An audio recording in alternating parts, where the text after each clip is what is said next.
17-18 ফেব্রুয়ারিতে ক্ষমতা হস্তান্তর, নতুন এমপিদের শপথ পড়ানো নিয়ে সমস্যা হবে না জানালেন প্রেস সচিব ও আইন উপদেষ্টা। বিএনপির ইশতেহার ঘোষণা আজ, রোববার পল্টনে শেষ নির্বাচনী সমাবেশ, জামাতের ভূমিকা নিয়ে প্রশ্ন মির্জা ফখরুলের। পরিবারতন্ত্র প্রত্যাশীরাই আইডি হ্যাক করেছে অভিযোগ ডাক্তার শফিকের, নতুন চাঁদাবাজ দখলদাররা ছাড় পাবে না বলেছেন নাহিদ। ভোট নির্বিঘ্ন করতে কেন্দ্রের আঙিনা পর্যন্ত থাকবে সেনাবাহিনী, জানিয়েছে সেনা সদর। শৃঙ্খলা ও ধৈর্যের আহ্বান সেনাপ্রধানের। আশুলিয়ায় 6 লাশ পোড়ানোর মামলায় সাবেক এমপি সাইফুল সহ 6 জনের মৃত্যুদণ্ড, ডিআইজি সৈয়দ নুরুল ইসলাম সহ 7 জনকে যাবজ্জীবন। দেখছিলেন ক্রাউন সিমেন্ট সংবাদ শিরোনাম।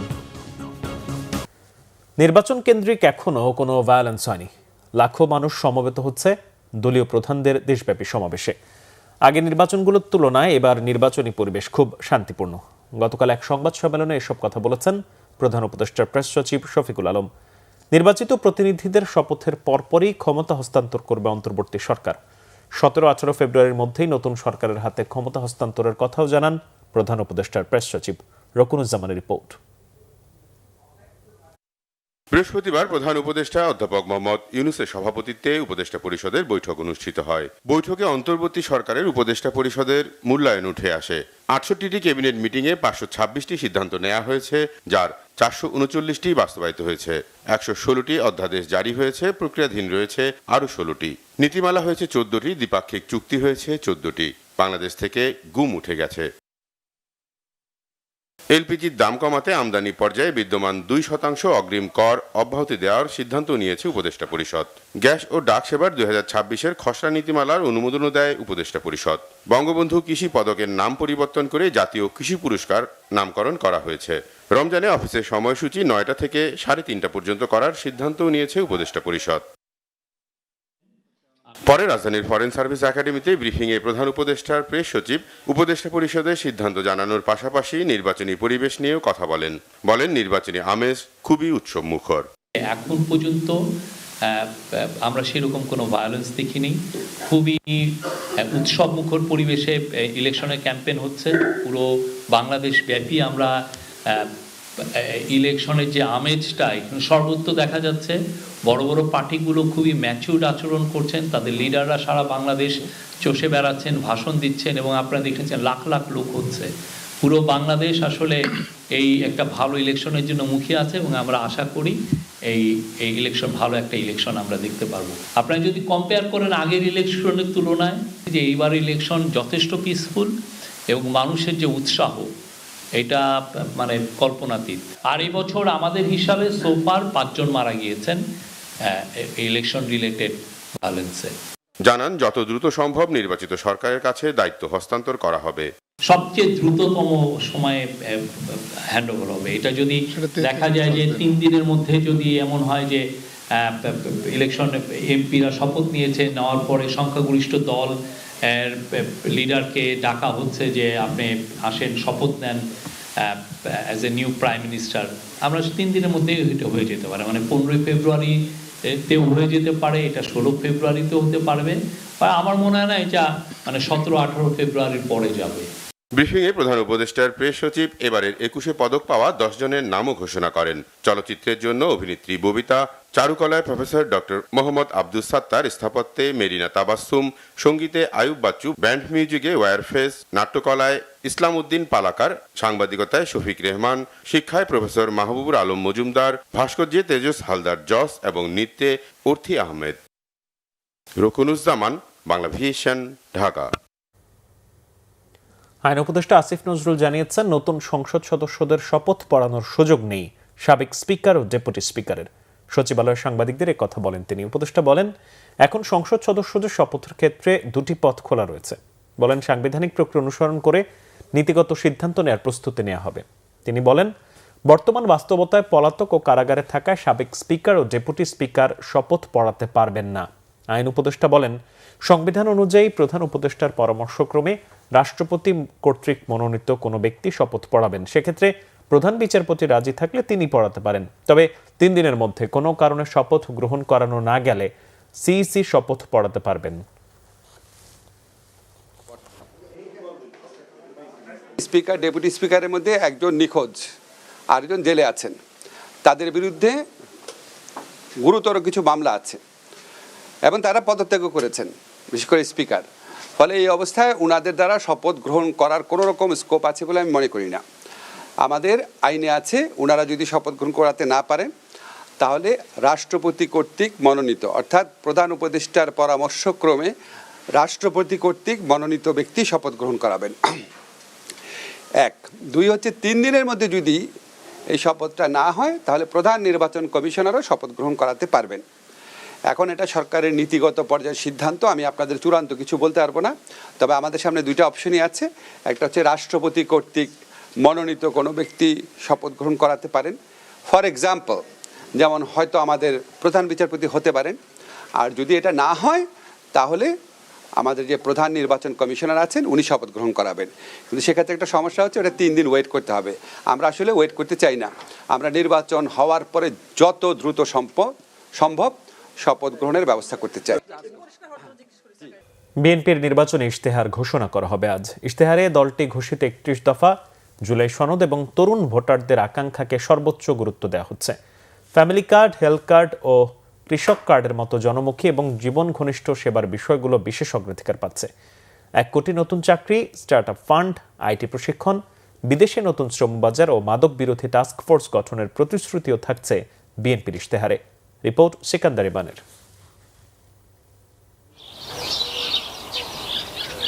বিএনপির নির্বাচনী ইশতেহারে গণতন্ত্র পুনরুদ্ধার, বিচার বিভাগের স্বাধীনতা, প্রশাসন বিকেন্দ্রীকরণ, মানবাধিকার রক্ষা, দুর্নীতি বিরোধী কাঠামো শক্তিশালীকরণের পাশাপাশি অর্থনীতি এবং পররাষ্ট্রনীতির ক্ষেত্রে বিশেষ প্রতিশ্রুতি দেয়া হবে। থাকবে আলেম ওলামা, সংখ্যালঘু ও কৃষকদের জন্য বিশেষ অগ্রাধিকারের প্রতিশ্রুতিও। ইশতেহার আমাদের একদম চূড়ান্ত পর্যায়ে রয়েছে। আমরা সবাই মিলে এমন একটি বাংলাদেশ গড়ে তুলতে চাই যেখানে জনগণের ক্ষমতায়ন হবে। আমাদের ইশতেহারের প্রতিটি পর্যায়ে সেই জনগণের ক্ষমতায়ন, জনগণের রাষ্ট্রীয় মালিকানা, স্বাধীনতা, অধিকার, নিরাপত্তা, সুরক্ষা এবং অন্তর্ভুক্তিমূলক উন্নয়ন, যেখানে নিজে তার পরিবার নিয়ে এখন থেকে অনেকটা ভালো থাকবে। ইশতেহারে জুলাই সনদের আলোকে নির্বাচন কমিশন, মানবাধিকার কমিশন, দুর্নীতি দমন কমিশন সহ রাষ্ট্রীয় প্রতিষ্ঠানগুলোকে পূর্ণ স্বাধীনতা ও নিরপেক্ষতা দেওয়ার পরিকল্পনার গুরুত্ব পাচ্ছে। কওমি মাদ্রাসার উন্নয়ন, ইসলামী গবেষণা তহবিল গঠন, ধর্মীয় শিক্ষার আধুনিকায়ন ও ধর্মচর্চার বাধাহীন পরিবেশ নিশ্চিতের অঙ্গীকার থাকবে। পরিবেশ রক্ষায় সারা দেশে খাল ও নদী পুনর্খনন, 25 কোটি গাছ রোপণ এবং বর্জ্য ব্যবস্থাপনার মতো জাতীয় ইস্যুগুলো ইশতেহারে স্থান পাবে। 18 থেকে 33 বছর বয়সী প্রায় 4.5 কোটি তরুণ তরুণীর কর্মসংস্থান, কারিগরি দক্ষতা বৃদ্ধি ও বেকার ভাতার মতো পরিকল্পনা থাকছে। সংখ্যালঘুদের সম্পত্তি দখল রোধে বিশেষ ট্রাইব্যুনাল গঠন, নিরাপত্তা সেল, উৎসবে রাষ্ট্রীয় সহায়তা এবং সাম্প্রদায়িক হামলা প্রতিরোধে কঠোর কার্যক্রম চালুর প্রতিশ্রুতি দেওয়া হচ্ছে। তরুণ প্রজন্মকে লক্ষ্য করে বিএনপি বড় পরিসরে কর্মসংস্থানের প্রতিশ্রুতি থাকছে ইশতেহারে। কৃষকদের গুরুত্ব দিয়ে ইশতেহারে কৃষি উপকরণের দাম কমানো, ন্যায্য মূল্যে নিশ্চিত, কৃষি ঋণ সহজীকরণ এবং ধান চাল কেনার স্বচ্ছ ব্যবস্থার অঙ্গীকারও থাকবে। নারী নিরাপত্তা ব্যবস্থা, কর্মক্ষেত্রে সমান সুযোগ, নারী উদ্যোক্তা তহবিল গঠন, মাতৃত্বকালীন ভাতা বৃদ্ধি এবং সহিংসতা প্রতিরোধে দ্রুত বিচার ট্রাইব্যুনাল গঠনের বিষয়টি ইশতেহারের অংশ হচ্ছে। যুক্তরাজ্যের আদলে বাংলাদেশে ক্রিয়েটিভ ইকোনমি তৈরির পরিকল্পনা ও নির্বাচিত হলে 18 মাসে 1 কোটি মানুষের কর্মসংস্থানের বিষয়টিকে রাজনৈতিক অঙ্গীকার হিসেবে রাখছে বিএনপি। কর্মসংস্থান নিয়ে আছে বিরাট পরিকল্পনা, creating opportunities for young people in this country, technical education, widening the net off education, primary education, health care, রাস্তাঘাটের উন্নয়ন কীভাবে করা যায়। আমাদের লিডার এই প্ল্যানে কী কী উন্নয়নমূলক কর্মসূচি থাকছে। সিকান্দার রেমান, বাংলা ভিশন, ঢাকা। আগামী 8 ফেব্রুয়ারি রোববার বিএনপির শেষ নির্বাচনে জনসভা হবে রাজধানীর নয়াপল্টনে, জানিয়েছেন দলের সিনিয়র যুগ্ম মহাসচিব রুহুল কবির রিজভী। বৃহস্পতিবার বিএনপির কেন্দ্রীয় কার্যালয়ে যৌথ সভা শেষে তিনি এই তথ্য জানান। আমাদের সর্বশেষ যে জনসভাটি হবে আমাদের চেয়ারম্যানের, সেটি হবে 8ই ফেব্রুয়ারি রবিবার হচ্ছে। বিএনপির সর্বশেষ যে জনসভা সেটি অত্যন্ত সাফল্যমণ্ডিত হবে। ইতিমধ্যেই আমাদের অঙ্গ সংগঠনের নেতৃবৃন্দ প্রত্যেকেই অঙ্গীকার ব্যক্ত করেছেন তারা এই সভাকে শান্তিপূর্ণভাবে সফল করতে তাদের সর্বোচ্চ শ্রম দিয়ে সেটিকে তারা সফল করবে। আমাদের ইস্তেহার প্রকাশ করা হবে আগামীকাল বিকাল 3টায়। এবারের নির্বাচনে ভোট জালিয়াতি হবার সুযোগ নেই মন্তব্য করেছেন বিএনপির মহাসচিব মির্জা ফখরুল ইসলাম আলমগীর। নিজ আসন ঠাকুরগাঁওয়ের ফারাবাড়ি উচ্চ বিদ্যালয় মাঠে বৃহস্পতিবার গণসংযোগে তিনি কথা বলেন। এ সময় ভোটারদের নির্ভয়ে ভোট কেন্দ্রে যাবার আহ্বান জানান বিএনপি মহাসচিব। এবার একটা সুন্দর পরিবেশ তৈরি হয়েছে যার মাধ্যমে একটি সুষ্ঠু নির্বাচন হবার আশা তার। জামাত ইসলামীর ৭১-এর ভূমিকা নিয়েও কথা বলেন মির্জা ফখরুল ইসলাম আলমগীর।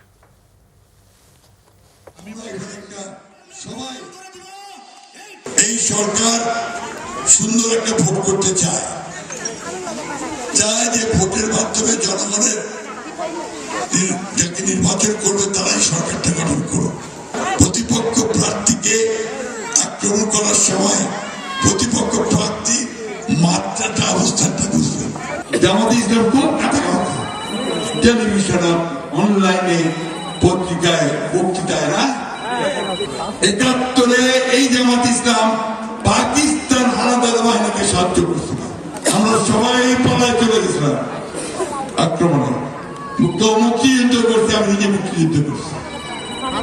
তখন জামাত এইখানে এই দেশে ওই পাকিস্তান সেনাবাহিনীকে সাহায্য করে আমাদের স্বাধীনতাকে বন্ধ করার চেষ্টা করছে। জামাতে ইসলামীর আমির ডাক্তার শফিকুর রহমান বলেছেন, জামাত ক্ষমতায় গেলে উত্তরবঙ্গকে কৃষি শিল্পের রাজধানীতে পরিণত করা হবে। চাঁদাবাজদেরকে কাজ আর যুবকদেরকে পর্যাপ্ত প্রশিক্ষণ দিয়ে পেশাগতভাবে দক্ষ করে তোলার আশ্বাস তার। প্রতিনিধিদের পাঠানো তথ্যছবিতে দেখুন ডেস্ক রিপোর্ট। নওগাঁ শহরের এটিএম ময়দানে জামায়াতে ইসলামীর নির্বাচনী জনসভা হয়েছে। এ সময় দলের আমির ডাক্তার শফিকুর রহমান বলেন, উত্তরবঙ্গে কৃষি গবেষণা ইনস্টিটিউট, কৃষি বিশ্ববিদ্যালয় করা হবে। শুধু তাই নয়, আম চাষিদের স্বার্থে এই অঞ্চলে একাধিক সংরক্ষণাগার গড়ে তোলা হবে।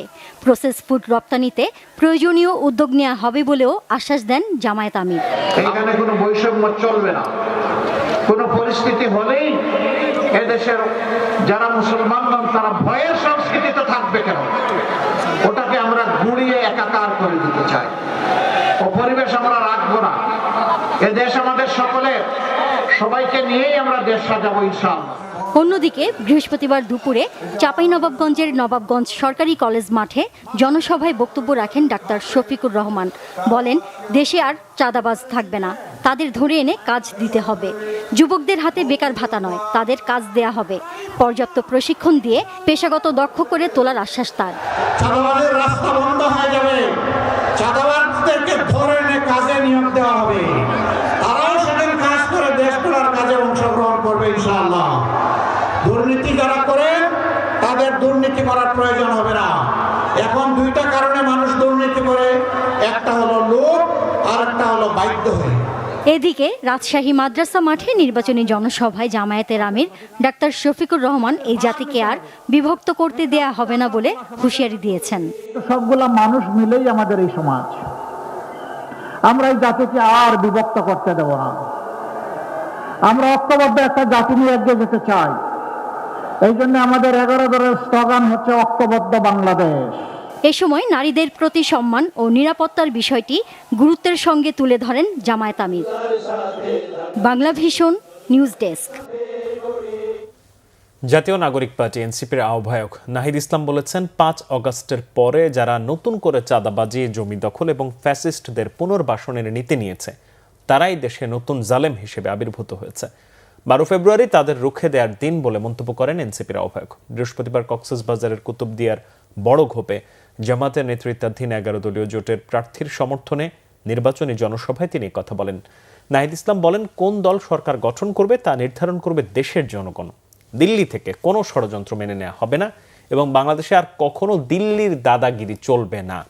দেশে আধিপত্যবাদ, ফ্যাসিবাদ, দুর্নীতিবাজ ও লুটেরাদের হাত থেকে দখলমুক্ত করতে এনসিপি ঐক্যবদ্ধ বলে জানান নাহিদ ইসলাম। একটি দল ভুলে গিয়েছে তারা আজকে কোন প্রক্রিয়ায় নির্বাচন।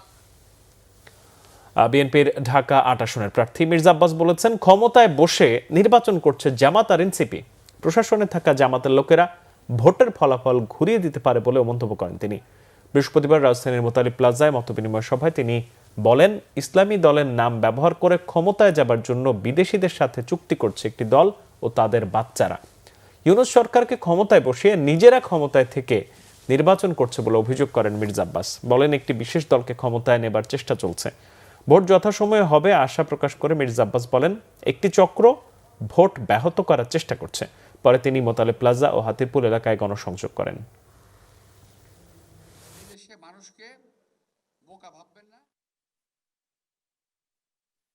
একটি চক্র চাচ্ছে কোনোভাবে হলে, যে কোনোভাবেই হোক, একটি বিশেষ দলকে ক্ষমতা নেওয়ার জন্য, যদি না পারে তো নির্বাচন ভণ্ডুল করার জন্য।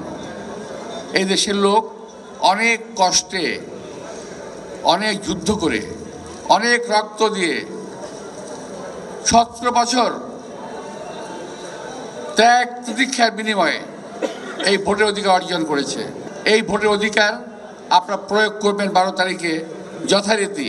কোনো ষড়যন্ত্রকারীদেরকে আপনারা প্রশ্রয় দেবেন না। ভোট দেয়া নির্বিঘ্ন করতে এবার কেন্দ্রের আঙ্গিনা পর্যন্ত থাকবে সেনাবাহিনী। ভোটারদের আস্থা ফেরাতে সারা দেশে মোতায়েন রয়েছে 1 লাখ সেনা সদস্য। বৃহস্পতিবার সেনা সদরের ব্রিফিংয়ে এই তথ্য জানানো হয়। ভোট নিয়ে সংশয় দূর করতে সেনাবাহিনী প্রধান যে কোনো পরিস্থিতি মোকাবিলায় বেসামরিক প্রশাসনকে সর্বোচ্চ সহযোগিতার আশ্বাস দিয়েছেন। এদিকে জাতীয় নির্বাচন ও গণভোট উপলক্ষে জাতীয় স্টেডিয়ামে সেনা ক্যাম্প পরিদর্শন করেন সেনাবাহিনী প্রধান জেনারেল ওয়াকারুজ্জামান। বিস্তারিত সৈয়দ আব্দুল মহিতের। ত্রয়োদশ জাতীয় সংসদ নির্বাচন ও গণভোট উপলক্ষে গুলিস্তানে জাতীয় স্টেডিয়ামে সেনা ক্যাম্প পরিদর্শন করেন সেনাবাহিনী প্রধান জেনারেল ওয়াকারুজ্জামান। পরে জাতীয় স্টেডিয়ামে সম্মেলন কক্ষে উচ্চপদস্থ সামরিক, বেসামরিক ও বিভিন্ন আইন শৃঙ্খলা রক্ষাকারী বাহিনীর কর্মকর্তাদের সাথে মত বিনিময় করেন। জাতীয় নির্বাচনকে শান্তিপূর্ণ, নিরপেক্ষ ও সুষ্ঠুভাবে সম্পন্ন করতে আন্তঃপ্রাতিষ্ঠানিক সমন্বয় ও সামগ্রিক নিরাপত্তা ব্যবস্থাপনা নিয়ে আলোচনা হয়। সেনাপ্রধান পেশাদারিত্ব, নিরপেক্ষতা, শৃঙ্খলা, ধৈর্য ও নাগরিক বান্ধব আচরণের মাধ্যমে দায়িত্ব পালনের উপর বিশেষ গুরুত্ব দেন। সেনাপ্রধানের নির্বাচনী পরিদর্শন কার্যক্রম নিয়ে ব্রিফিং করে সেনা সদর। সেনাবাহিনীর মিলিটারি অপারেশনস পরিদপ্তরের পরিচালক ব্রিগেডিয়ার জেনারেল দেওয়ান মোহাম্মদ মঞ্জুর হোসেন জানান, নির্বাচন নিয়ে এখনই কোনো ঝুঁকি দেখছে না সেনাবাহিনী। ভোট কেন্দ্র দখলের ঘটনা ঘটলে তাৎক্ষণিক ব্যবস্থা নেবেন তারা।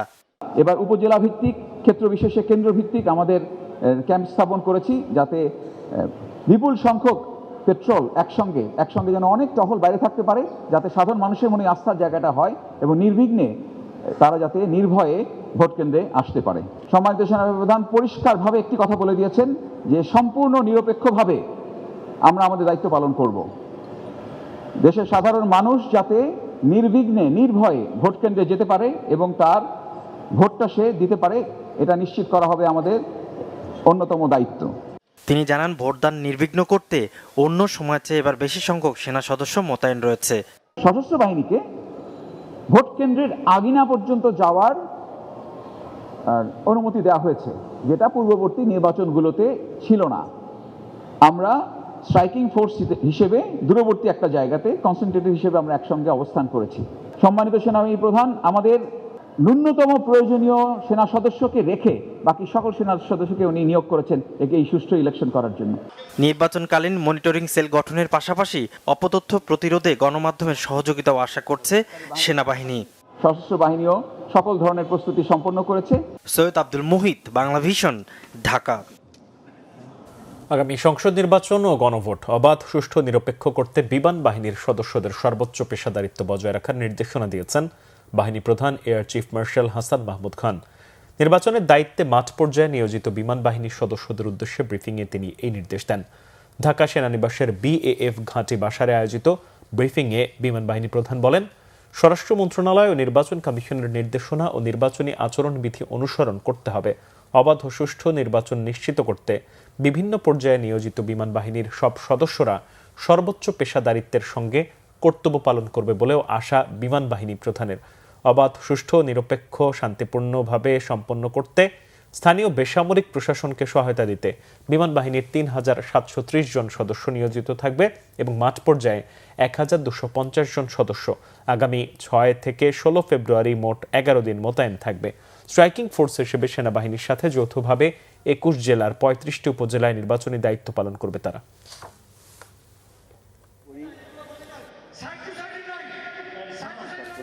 জুলাই আগস্ট গণ অভ্যুত্থানে আশুলিয়ায় 6 জনের মরদেহ পোড়ানো সহ 7 জনকে হত্যা মামলায় সাবেক এমপি সাইফুল ইসলাম সহ 6 জনকে মৃত্যুদণ্ড দিয়েছে আন্তর্জাতিক অপরাধ ট্রাইব্যুনাল 2। সাবেক ডিআইজি সৈয়দ নুরুল ইসলাম সহ 7 জনকে দেয়া হয়েছে যাবজ্জীবন, 2 জনকে দেয়া হয়েছে 7 বছরের কারাদণ্ড। তবে রাজসাক্ষী এসআই আফজালুলকে ক্ষমা করেছে ট্রাইব্যুনাল। বৃহস্পতিবার বিচারপতি নজরুল ইসলাম চৌধুরীর নেতৃত্বে 3 সদস্যের ট্রাইব্যুনালে এই রায় দেয়া হয়। এই ট্রাইব্যুনালে এটি প্রথম রায়। রায়ের বিরুদ্ধে আপিল করা হবে বলে জানান আসামি পক্ষের আইনজীবী। ছাত্র জনতার গণ অভ্যুত্থানে 2004 সালের 5 অগাস্ট ঢাকার আশুলিয়ায় পুলিশের গুলিতে নিহত 5 জন এবং গুরুতর আহত 1 জনকে পুড়িয়ে ফেলা হয়। এছাড়া 4 অগাস্ট 1 জনকে গুলি করে হত্যা করা হয়। এই 7 জনকে হত্যার অভিযোগে 2024 সালের 11 সেপ্টেম্বর মানবতা বিরোধী অপরাধের অভিযোগ দায়ের করা হয়। গত বছরের 2 জুলাই আসামি সাবেক এমপি সাইফুল ইসলাম, সাবেক ডিআইজি সৈয়দ নুরুল ইসলাম সহ 16 জনের বিরুদ্ধে আনুষ্ঠানিক অভিযোগ জমা দেয় প্রসিকিউশন। এর মধ্যে 8 জন পলাতক। আসন্ন ত্রয়োদশ জাতীয় সংসদ নির্বাচনের জন্য 10 ফেব্রুয়ারি থেকে টানা 4 দিনের ছুটিতে যাচ্ছেন শিল্পাঞ্চলের শ্রমিকরা। লম্বাই ছুটিকে রপ্তানিমুখী পোশাক খাতের জন্য বড় ধাক্কা বলছেন পোশাক মালিকরা। আর বিশ্লেষকদের মতে শ্রমিকদের ভোট দেবার সুযোগ নিশ্চিতের মাধ্যমে ভোটের শতকরা হার বাড়াতে চাইছে সরকার। আর এই কারণেই শ্রমিকদের এমন লম্বা ছুটি। এদিকে ভোট দিতে নিজ এলাকায় যাবার প্রস্তুতি নিচ্ছেন শ্রমিকরা। গোলাম ময়নুল হাসানের রিপোর্ট। একতরফা ডামি নির্বাচনে হাসিনা আমলে গত 3 মেয়াদে ভোট না দেবার আক্ষেপ আছে। 30 বছর পার হয়েছে, অথচ একবারও ভোট দিতে পারেননি এমন মানুষের সংখ্যা অনেক। এমন বাস্তবতায় 12 ফেব্রুয়ারি জাতীয় নির্বাচন অনুষ্ঠানের জন্য প্রস্তুত নির্বাচন কমিশন সহ রাষ্ট্রীয় যন্ত্র, বিএনপি, জামাত সহ শরিক দলগুলো এখন নির্বাচনে মাঠ চষে বেড়াচ্ছে। বিশ্লেষকদের ধারণা, বেশি সংখ্যক ভোটারের ভোট প্রয়োগ নিশ্চিত করতে চাইছে সরকার। 11 ও 12 ফেব্রুয়ারি সাধারণ ছুটি ঘোষণা করা হয়েছে। এর বাইরে 10 ফেব্রুয়ারি শিল্পাঞ্চলে সাধারণ ছুটি ঘোষণা করেছে শ্রম কর্মসংস্থান মন্ত্রণালয়। যদিও মালিক ও শ্রমিক পক্ষ আলোচনার মাধ্যমে ছুটি পরে সমন্বয় করতে পারবে। এছাড়া ভোটের পরের 2 দিন শুক্র ও শনিবার সাপ্তাহিক ছুটি আছে। এর ফলে টানা ছুটিতে থাকবেন শিল্পাঞ্চলের শ্রমিকরা। এখানে যারা শ্রমিক আছে, যারা নাকি গার্মেন্ট ফ্যাক্টরিতে চাকরি করেন, এরা সবাই প্রায় গ্রামের ভোটার। তো ওখানে গেলে যাতে ভোট পড়ার হার যাতে বাড়ে, হ্যাঁ, সেটা হয়তো এটা করলে ভোট প্রদানের হার বাড়তে পারে, এই চিন্তা থেকে তারা এটা করতে পারে। সরকার যেহেতু দিয়েছে, এখন আমাদেরকে মেনে নেওয়া ছাড়া কোনো উপায় নেই। বাট আমাদের একটা অনেক বড় ক্ষতির বিনিময়ে এটাকে মেনে নিতে হচ্ছে। তো যদিও আমাদেরকে 10 তারিখটা সমন্বয় করার সুযোগ দেওয়া হয়েছে, কিন্তু 11, 12, 13 3 দিন কিন্তু ছুটি থাকলোই। তো আর আমরা অতীতে যেটা দেখেছি যে নির্বাচনের দিন একটা সাধারণ ছুটি থাকে, তো ওইটাই যথেষ্ট ছিল, সাধারণ ছুটিটা নির্বাচনের দিন। পোশাক মালিকরা বলছেন শ্রমিকদের এত লম্বা ছুটি পোশাক খাতে বাড়তি সমস্যা সৃষ্টি করছে। এই ছুটিটা আমাদের কিন্তু রপ্তানিকে অনেকটাই ক্ষতিগ্রস্ত করবে। রপ্তানি আদেশ যেগুলো আমরা শিপমেন্ট ডেট ফেল করব এই সময়টা, এইগুলির পরিণতি আলটিমেটলি কী হবে? গিয়ে দেখা যাবে যে আমাকে হয় আর শিপমেন্ট করতে হবে অথবা ডিসকাউন্ট খেতে হবে। এই শিল্পাঞ্চলে যারা নাকি শিল্প মালিক যারা আছে, তারা কিন্তু এই বিষয়টাকে খুব এনজয় করছে না। কারণ তারা মনে করছে এই 3 দিনের টানা 3 দিন ছুটি হওয়ার কারণে তাদের উৎপাদনে অনেক ঝামেলা হবে। বিশেষ করে গার্মেন্ট ফ্যাক্টরি যেগুলো আছে রপ্তানিমুখী, তারা কিন্তু মানে সময়ের একটা টানা পড়ে যাবে। কাজে ভালো মন্দ দুটোই আছে, কিন্তু শিল্পের কি হলো, মানে আমার রপ্তানির কি হলো, এটা নিয়ে তো সরকার বদার না। শ্রমিকদের নিজ এলাকায় যাবার কারণে পরিবহনের ভাড়া যেন না বাড়ে, সেদিকে সরকারকে নজর দেবারও কথা বলছেন পোশাক মালিকরা। অতিরিক্ত ভাড়া নেওয়ার চেষ্টা করবে। গোলাম ময়নুল হাসান, বাংলা ভিশন, ঢাকা। ওসমান হাদি হত্যার তদন্তে জাতিসংঘ বরাবর চিঠি ইস্যু না হওয়া পর্যন্ত আন্দোলন চালিয়ে যাওয়ার ঘোষণা দিয়েছে ইনকিলাব মঞ্চ। বৃহস্পতিবার রাতে রাজধানীর ইন্টারকন্টিনেন্টাল হোটেলের সামনের সড়ক অবস্থান নিয়ে একথা বলেন সদস্য সচিব আব্দুল্লাহ আল জাবের। বলেন, অন্তর্বর্তী সরকারকে সুস্পষ্টভাবে বলতে হবে কবে তারা জাতিসংঘে চিঠি পাঠাবে। যে সরকার হাদি হত্যার বিচার নিশ্চিত করতে পারেনি, সেই সরকারের সুষ্ঠু নির্বাচন নিয়ে প্রশ্ন থেকে যায় বলে মন্তব্য করেন তিনি। সরকার থেকে 2-1 দিনের মধ্যেই সুস্পষ্ট জবাব দাবি করেন ইনকিলাব মঞ্চের সদস্যরা।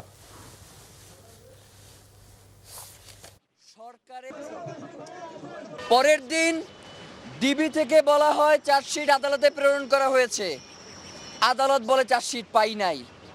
বিকাল 5টা পর্যন্ত এই ধরনের তালবাহানা করছে। তালবাহানা করার পরে আমরা ওইখানে বলেছি এই চার্জশিট আজকে না নিয়ে আমরা কেউ যাব না।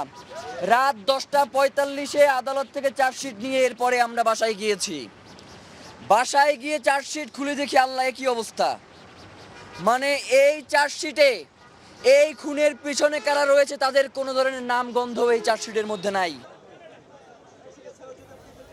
মুন্সিগঞ্জের টঙ্গীবাড়ির যশোলংয়ে মোটরসাইকেল নিয়ন্ত্রণ হারিয়ে 3 জন নিহত হয়েছে। দরজারপাড় এলাকায় গত রাত 10টার দিকে এই দুর্ঘটনা ঘটে। টঙ্গীবাড়ি থানা পুলিশ জানায় একটি মোটরসাইকেল বেপরোয়া গতিতে যাওয়ার সময় নিয়ন্ত্রণ হারিয়ে এই দুর্ঘটনা হয়। মোটরসাইকেলে থাকা 3 বন্ধুর মধ্যে ঘটনাস্থলেই নিহত হয় 2 জন। গুরুতর আহত একজনকে মুন্সিগঞ্জ জেনারেল হাসপাতালে নেওয়া হলে সেও মারা গেছে বলে জানায় চিকিৎসকরা। নিহতদের মধ্যে তুর্য টঙ্গীবাড়ির মাঝিবাড়ি এলাকার বাদল মাঝির ছেলে, সাথে থাকা বন্ধু সানিয়াত ও সাকিবও একই এলাকার। সংবাদ শেষ করব ক্রাউন সিমেন্ট শিরোনামগুলো আরো একবার জানিয়ে।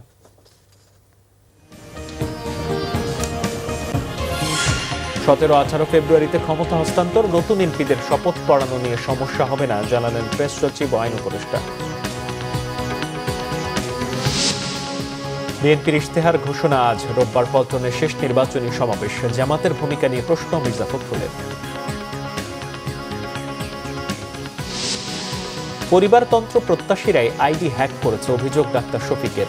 নতুন চাঁদাবাজ দখলদাররা ছাড় পাবে না বলেছেন নাহিদ। ভোট নির্বিঘ্ন করতে কেন্দ্রের আঙিনা পর্যন্ত থাকবে সেনাবাহিনী, জানিয়েছে সেনা সদর। শৃঙ্খলা ধৈর্যের আহ্বান সেনাপ্রধানের। আশুলিয়ায় 6 লাশ পোড়ানোর মামলায় সাবেক এমপি সাইফুল সহ 6 জনের মৃত্যুদণ্ড। ডিআইজি সৈয়দ নুরুল ইসলাম সহ 7 জনকে যাবজ্জীবন। এই ছিল এখনকার মতো। পরের সংবাদ সকাল 10টা, এর আগে 9টায় রয়েছে নিউজ টপ 10 দেখার আমন্ত্রণ রইল। এছাড়া বাংলাদেশের সংবাদ ও সংবাদ সংশ্লিষ্ট অনুষ্ঠান দেখতে ভিজিট করুন www.bvnews24.com ও facebook.com/bangladeshinews এবং সাবস্ক্রাইব করুন youtube.com/bangladeshinews। ধন্যবাদ।